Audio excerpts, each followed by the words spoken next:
Millionaire woman weds a quiet man on their honeymoon. He transforms into someone else. Victoria Sterling had built her empire one calculated decision at a time. At 34, she commanded boardrooms across Manhattan, her name whispered with equal parts admiration and fear in the corridors of corporate America. Her penthouse overlooked Central Park, her garage housed 3 luxury cars, and her bank account held more zeros than most people could fathom. Yet for all her success, love had remained elusive until she met David. David Harrison was everything Victoria wasn't expecting. Where she had sharp edges and a commanding presence, he was soft-spoken gentleness. Where she dominated conversations, he listened with genuine interest.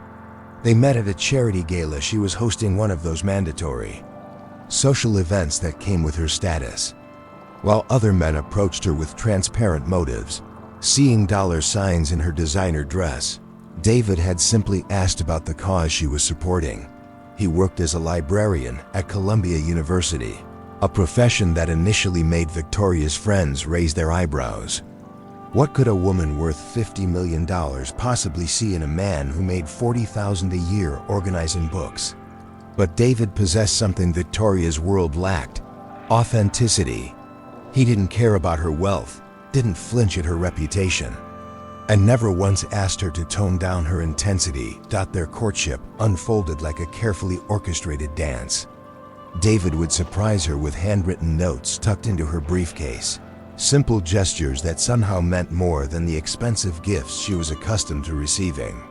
He cooked for her in his modest Brooklyn apartment, creating intimate evenings that contrasted beautifully with her high-stakes lifestyle. When she vented about hostile takeovers and board politics, he offered thoughtful perspectives without trying to solve her problems for her. Victoria found herself softening around David in ways she hadn't since childhood. With him, she could shed the armor she wore in public, could laugh without calculating the social implications, could simply exist without performing. His calm presence became her sanctuary from the relentless demands of her empire. The proposal came during a quiet Sunday morning in his apartment. No grand gestures, no expensive rings, just David, nervous but determined, explaining how she'd changed his understanding of what life could be. Victoria said yes before he finished asking, surprising herself with how certain she felt. Their wedding was a study in contrasts that somehow worked perfectly. Victoria's high society connections mingled with David's small circle of academic friends and family. Her designer gown cost more than some people's cars, while his simple black tuxedo came from a department store.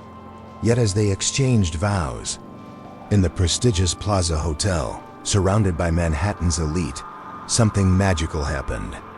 David's quiet confidence seemed to expand, filling the space between them with warmth and certainty. Victoria had chosen the Seychelles for their honeymoon, private resort on a secluded island where they could escape the constant demands of her public life. As their private jet descended toward the crystal-clear waters of the Indian Ocean, she felt something she hadn't experienced in years: complete relaxation. Here, there would be no board meetings, no hostile journalists, no social climbing acquaintances.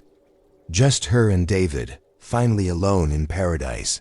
The resort exceeded even Victoria's exacting standards. Their villa sat perched on white sand beaches, with floor-to-ceiling windows offering unobstructed ocean views.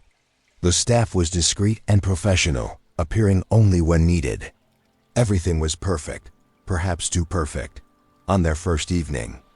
As they shared dinner on their private terrace, Victoria noticed something subtle but unsettling. David's usual gentle demeanor seemed somehow calculated. His smiles came at precisely the right moments. His responses felt rehearsed rather than spontaneous.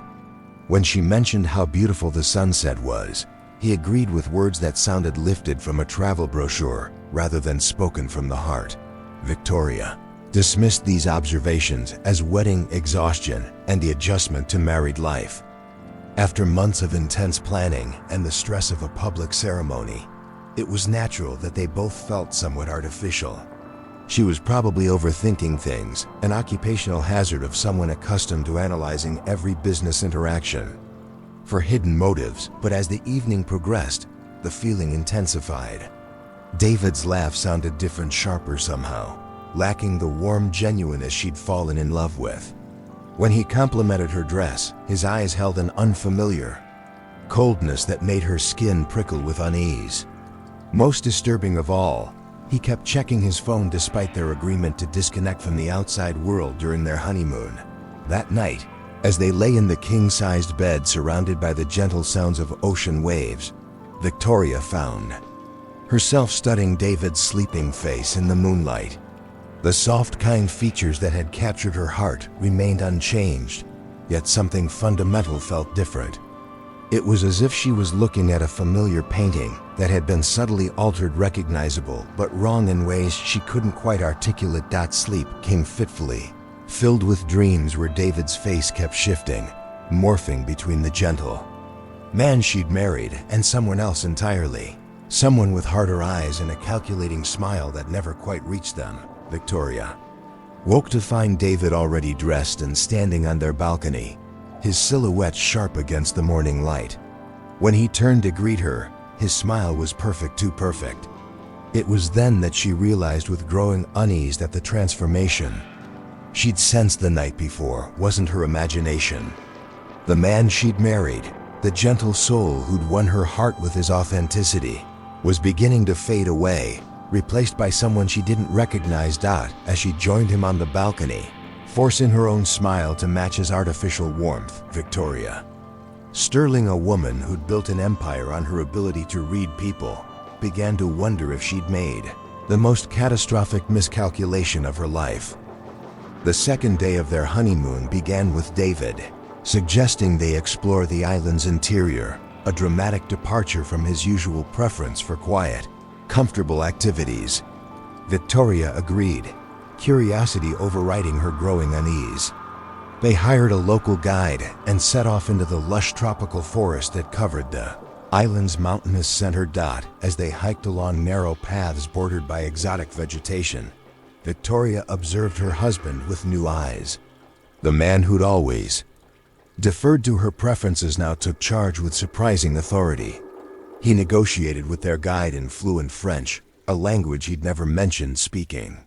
When they encountered a challenging rocky outcrop, David scaled it with the confidence of someone with extensive climbing experience. Despite having told her he preferred indoor activities, most unsettling was how he interacted with their guide. David asked detailed questions about the island's geography, security measures at the resort, and the schedules of staff and other guests. These weren't the casual inquiries of a curious tourist. They had the focused intensity of someone gathering intelligence. When Victoria questioned him about his sudden adventurous spirit, David's response was smooth but evasive. He claimed marriage had inspired him to be more spontaneous, to step outside his comfort zone. His explanation was reasonable, even romantic, yet it felt like another piece of carefully crafted fiction. That afternoon, while David was supposedly napping, Victoria discovered him in their villa's study, hunched over a laptop she didn't recognize. The screen displayed what appeared to be financial documents, spreadsheets filled with numbers and account information. When he noticed her presence, David quickly closed the laptop, explaining it away as work he couldn't avoid. But Victoria's trained eye had caught enough to recognize her own banking codes and investment account numbers. The realization hit her like a physical blow. David had access to her financial information she'd never shared with him.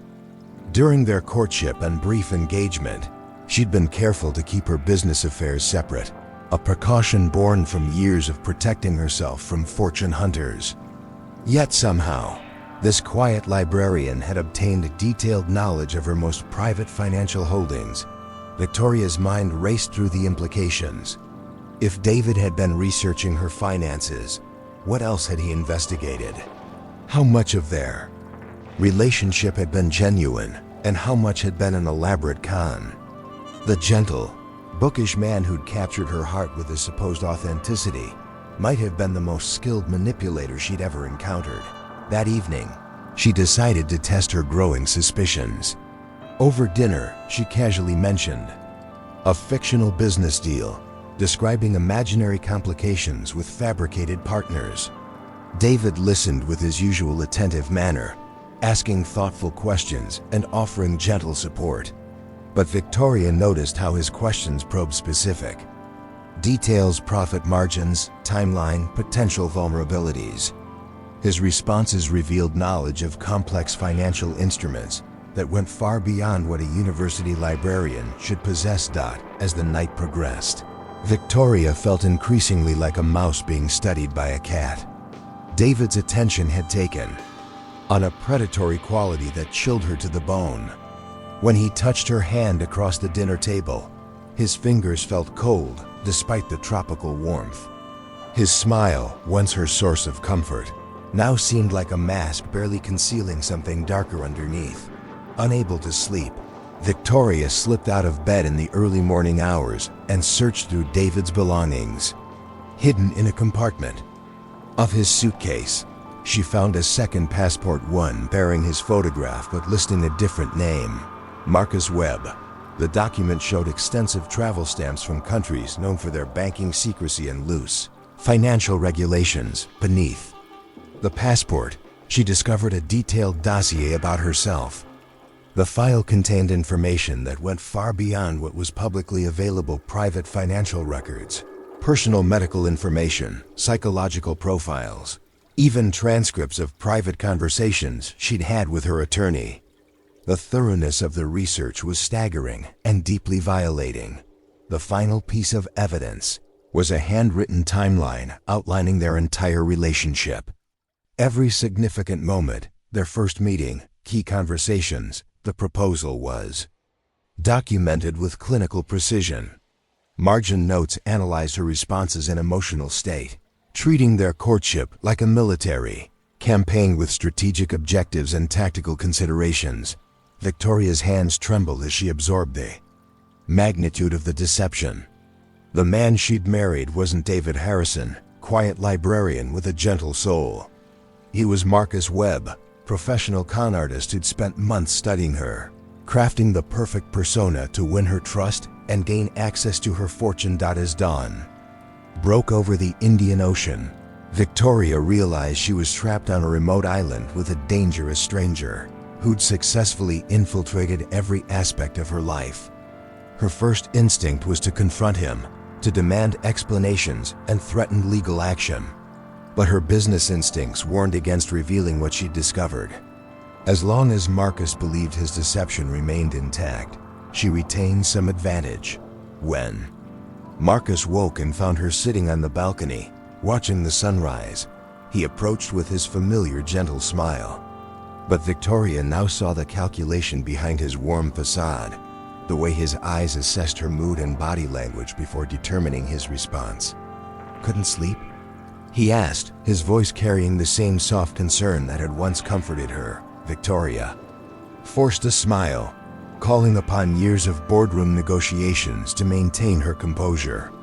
"Just excited to be here with you," she replied, each word carefully chosen. As Marcus settled beside her, playing the role of devoted husband, Victoria began planning her next moves.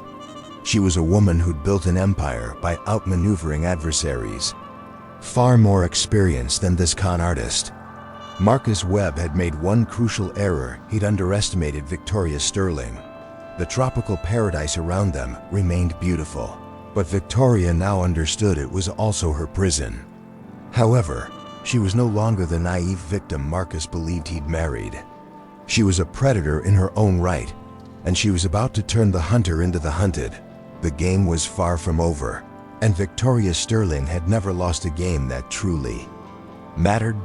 As the sun climbed higher over the Seychelles, casting long shadows across their private villa, two players sat in apparent domestic bliss, each believing they held the advantage in a deadly contest of deception and survival.